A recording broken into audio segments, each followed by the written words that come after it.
بين طبقة التفتيش الناس المبسوطين اللي معهم أرض، وبين طبقة الترحيلة، وكانوا بيسموهم الغرابوة،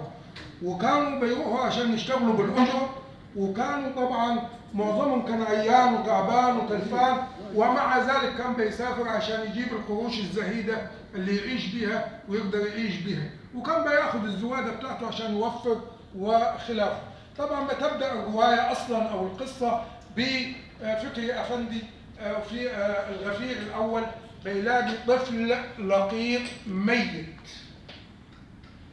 فبتبدأ الدنيا بتقوم وما بتقعدش طبعا لغاية ما يجي فكري أفندي ناظر التفتيش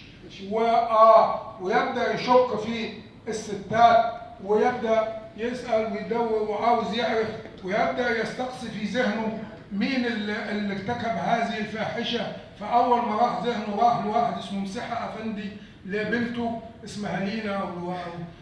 فاعتقد إن هي لأن جالها مرض في نفس اليوم، حتى هو مسحة أفندي اعتقد إن بنته هي صاحبة هذا المشكلة، ولكن اكتشف في الآخر إن بنته ما حصلش معها الموضوع ده. أيضا بدأوا يفكروا في طبعا جاب نماذج المجتمع كلها، وإنها معظمها كانت نماذج ساقطة منظر بس فقط،